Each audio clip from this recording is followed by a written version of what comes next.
జగన్మోహన్ రెడ్డి గారు 58 నెలలు అద్భుత పాలన సాగించారు. మంచి సంక్షేమం ఇచ్చి పేదరికాన్ని తగ్గించిన వ్యక్తి. 13,50,000 కోట్లతో 158 పరిశ్రమలు పెట్టి మన పిల్లలకి 4 లక్షల ఉద్యోగాలు తీసుకొచ్చిన వ్యక్తి జగన్మోహన్ రెడ్డి గారు. అదేవిధంగా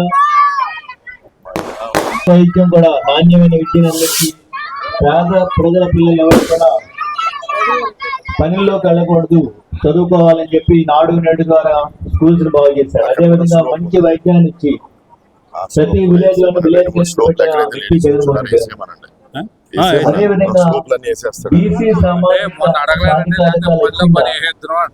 25 పార్లమెంట్ సీట్లలో 11 సీట్లు కేవలం వెనుకబడిన తరగతి వారికి బీసీలకే కేటాయించిన వ్యక్తి జగన్మోహన్ రెడ్డి గారు. అందులో భాగంగానే గౌడ సిద్ధిబుజ సామాజిక వర్గానికి చెందిన నన్ను పార్లమెంట్ కి అభ్యర్థిగా పోటీలో పెట్టారు.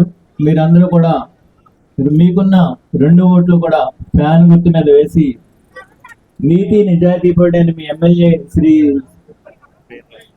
శ్రీనివాస్ రెడ్డి గారిని, అదేవిధంగా నన్ను కూడా 2 ఓట్లు వేసి మమ్మల్ని ఇద్దరిని గెలిపించాల్సిందిగా మిమ్మల్ని అందరినీ కోరి ప్రార్థిస్తున్నాం. చిన్న పిల్లలకు ఓటు లేదు కదా, చిన్న పిల్లలకు గడప గడపకి వచ్చినప్పుడు ముఖ్యంగా నాకు మెయిన్ రోడ్ గురించి చెప్పారమ్మా. మెయిన్ రోడ్ మరి ఈరోజు ప్రారంభించి స్టార్ట్ చేసి వర్క్ జరుగుతూ ఉంది. తప్పకుండా మంచి మెయిన్ రోడ్తో పాటు ఇంకా కూడా గ్రామంలో జరగాల్సిన అభివృద్ధి కార్యక్రమాలు అన్నీ కూడా పూర్తి చేస్తూ వస్తున్నాం. ఎక్కడైతే ఇంకా డ్రైనేజ్ లేవో డ్రైనేజ్ పనులు కూడా పూర్తి చేస్తామని మీ అందరికీ తెలియపరుస్తాం. మరి రాబోయే ఎలక్షన్స్లో ప్రతి ఒక్కరికి 2 ఓట్లు ఇస్తారమ్మా. 2 ఓట్లు కూడా ఫ్యాన్ గుర్తమ్మా.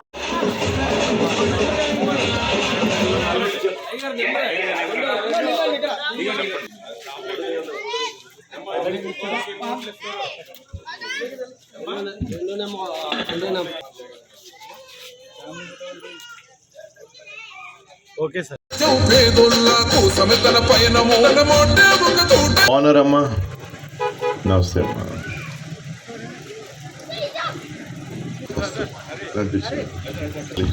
నమస్తే అమ్మా. ప్రతి ఒక్కరికి కూడా మళ్ళీ ఈ ఎలక్షన్స్లో ప్రతి ఒక్కరికి కూడా 2 ఓట్లు ఇస్తారమ్మా. 2 ఓట్లు. మొదటి ఓటు నమస్తే అమ్మా, నమస్తే ఎంపీది, రెండోది ఎమ్మెల్యేదమ్మా. మన ఎంపీ డాక్టర్ గూడూరు శ్రీనివాస్ గారమ్మా. ఆయన కూడా గౌడ సెట్టిబల్జ సామాజిక వర్గానికి చెందినవారు. మరి తప్పకుండా 2 ఓట్లు కూడా జగన్ గారికి ఓటేసి మనం మళ్ళీ మన ముఖ్యమంత్రి జగన్ గారిని మళ్ళీ ముఖ్యమంత్రిగా చేసుకుంటే ఈరోజు మన సంక్షేమ పథకాలు, అదేవిధంగా ఎంపీదమ్మా డాక్టర్ గూడూరు శ్రీనివాస్ గారు. 2వ ఓటు ఎమ్మెల్యేదమ్మా అంటే నా ఓటు శ్రీనివాస్ నాయుడు అమ్మా. 2 కూడా ఫ్యాన్ గుర్తు కొట్టేయాలి. 2 ఫ్యాన్ గుర్తు కొట్టేయాలి. మీరు ఎంపీ చేసి మళ్ళీ 2వ ఓటు మర్చిపోయారనుకోమా, నేను ఇబ్బందులు పడిపోతాను. అది కూడా 2 కూడా ఫ్యాన్ గుర్తు కొట్టేస్తే జగన్ గారు ముఖ్యమంత్రి అవుతారు. సంక్షేమ పథకాలన్నీ కొనసాగుతాయి. వాలంటీర్ సచివాలయ వ్యవస్థ కొనసాగుతుంది. అదేవిధంగా ఆరోగ్యశ్రీ పథకం పెద్ద ఎత్తున మెరుగ్గా చేశారు జగన్ గారు. ఇవన్నీ కొనసాగుతాయి. అదేవిధంగా అర్హులైన వారందరికీ కూడా ఇళ్ల స్థలాలు మనం ఇవ్వగలం. ఒకటి మాత్రం గుర్తుపెట్టుకోండి, 14 సంవత్సరాలు ముఖ్యమంత్రిగా చేశాడు చంద్రబాబు నాయుడు అమ్మ. ఎక్కడ 1 సెంటు భూమి ఇవ్వలేదు రాష్ట్రంలో. 1 ఇళ్ల స్థలం ఇవ్వలేదమ్మా. 1 ఇళ్ల స్థలం కూడా గుచ్చుకుంటారు. ఇళ్ల స్థలాలు ఇవ్వలేదు. 1 ఇళ్ల స్థలం ఇవ్వలేదు చంద్రబాబు. అలాంటిది జగన్ గారు 32 లక్షల ఇళ్ల స్థలాలు ఇచ్చారమ్మా రాష్ట్ర వ్యాప్తంగా. మరి ఇవన్నీ జరగాలంటే జగన్ గారు మళ్ళీ ముఖ్యమంత్రిగా ఉంటే ఇవన్నీ జరుగుతాయని మీ ఆశీర్వాదాలు, మీ దీవెనల కోసం మీ ముందుకు వచ్చారమ్మా. మరి తప్పకుండా మమ్మల్ని దీవించి మళ్ళీ మాకు ఒక అవకాశం ఇవ్వమని కోరుతూ సెలవు తీసుకున్నాను.